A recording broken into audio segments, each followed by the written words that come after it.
ng isang Bisaya.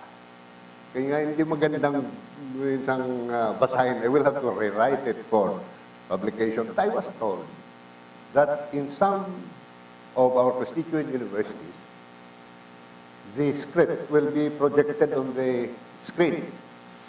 Now, I have to apologize. So, hingi ako ng paumanhin sa kanila sapagkat nakita ko na kadami-daming typographical errors. The 100th, as we celebrate the 100th anniversary of our institution, it is just right that we look back and see what we have actually done to build this nation and to help destroy it. Well, as a student of politics, it is natural that I should focus my contribution to this lecture series on the political issues and touch on the other issues only incidentally. Our country today is in deep crisis. All public institutions seem to be falling apart. The President's legitimacy is in doubt. Congress trust ratings fluctuate between negative and very slightly positive. Judiciary no longer commands respect. The bureaucracy reeks of corruption. Law enforcers get caught breaking the law. And according to an SWS survey, more than half of the young respondents see no future in this country.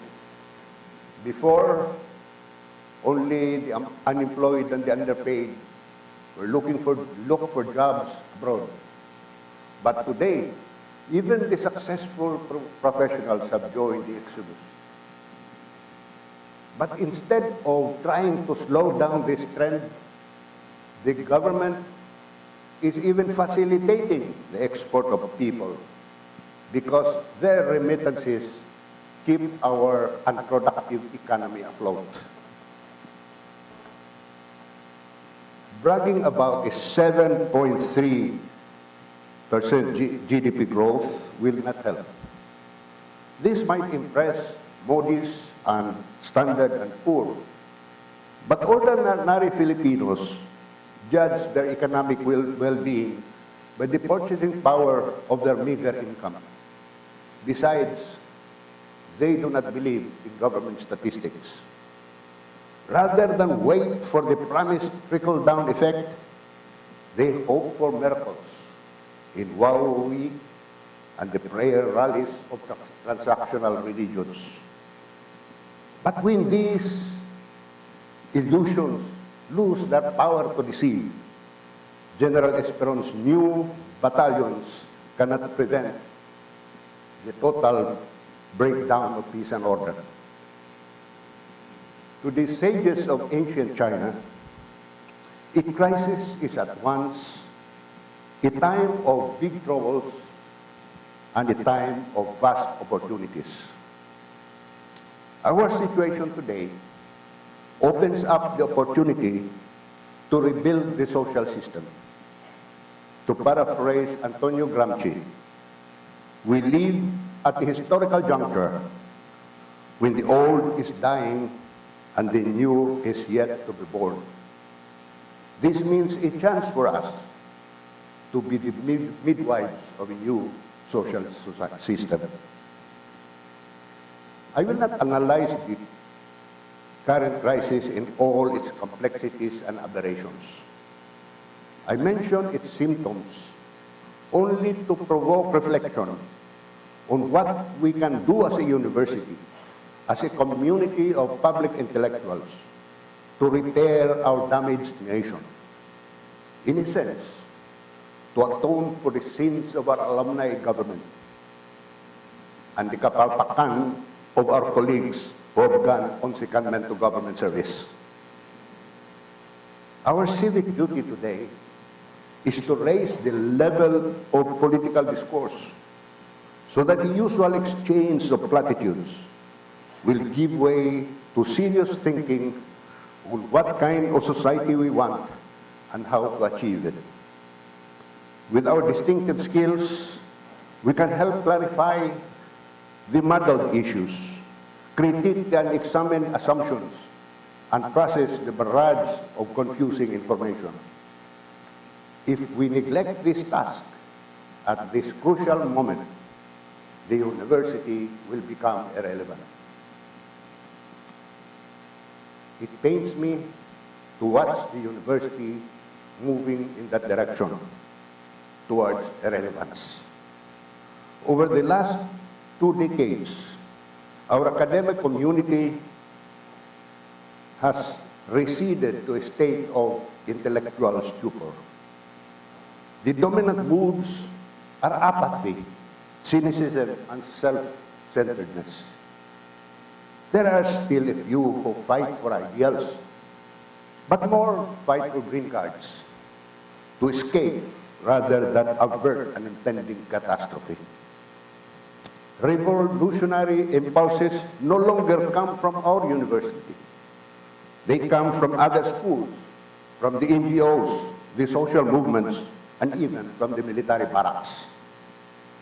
If UP is to play a role in shaping the history of our nation, we should once again produce innovative ideas and breed a new generation of idealistic youth.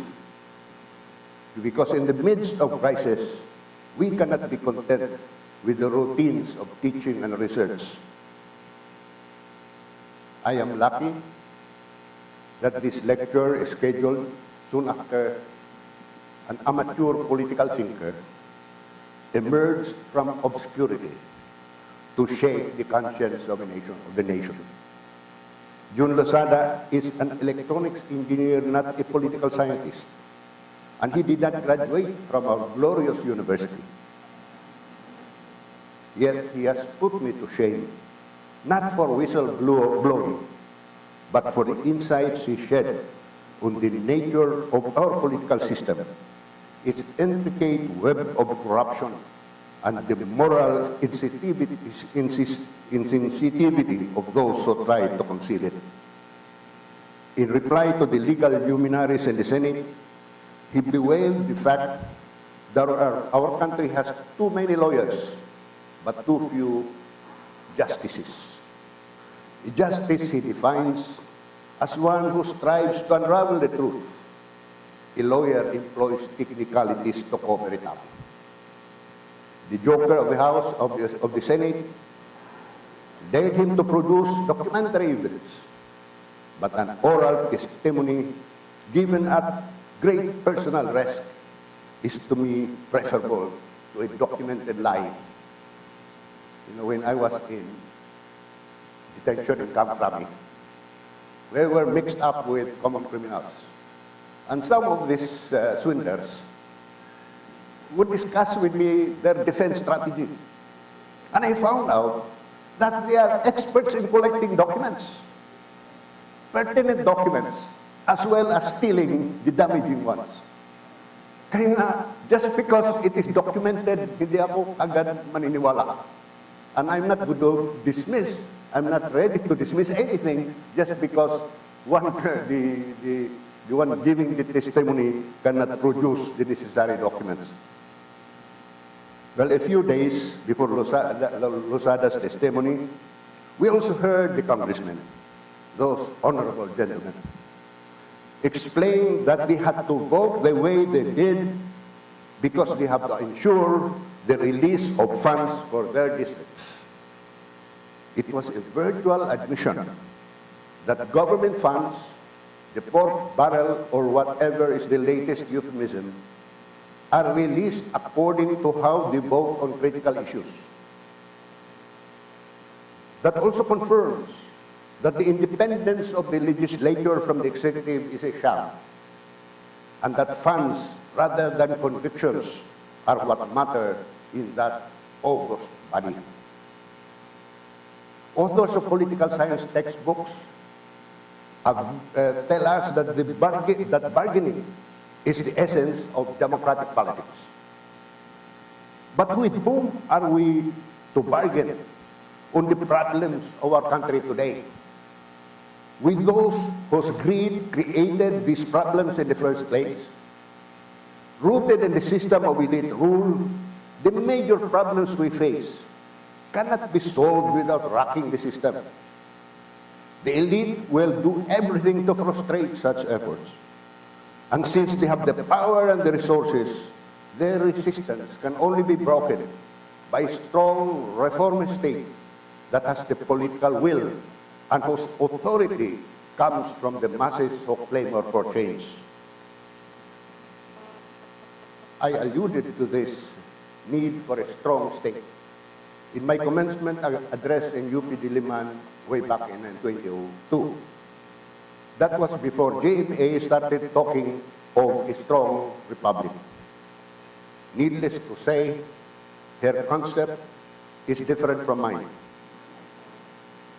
Judging by the actions of her government, her strong republic is strong vis-a-vis the people, strong to disperse popular protests, strong to impose the draconian policies of IMF and WTO, strong to cover up the performance of evil.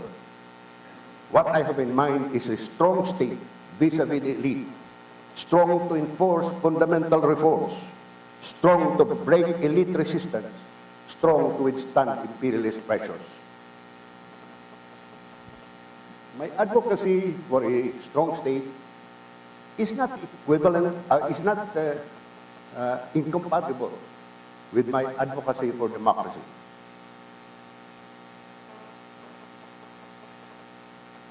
A weak state with a wimp on top cannot secure the lives and liberties of its citizens. The elite can hire security guards to protect their lives, and liberty is the least of their worries because they are the ones in power. While keeping the state out of economic affairs, the elite need the state to translate their class interests into public policies and to force the victims to submit to their own crucifixion. Curtailing the power of the state does not guarantee freedom for the people. It guarantees freedom for the private centers of power to oppress the people. In immediate reaction to the abuses of the elite-dominated state, some progressive groups fall into a trap. They join the liberal call to emasculate the state, hoping to broaden the democratic space. But experience has shown that the elite is more likely to take advantage of the so-called democratic space, while the people are unorganized without a charismatic leader or a vanguard party. The cardinal question is who controls the state and for whose interest it uses power. Instead of assisting the elite to weaken the state, it makes more sense for the progressive groups to snatch the state from the elite and turn it into an instrument for system change. Some blame freedom of the press for tearing apart the moral fabric of our society. But it is also its redeeming feature. Were it not for the presence of media in Manila Pen, we might have been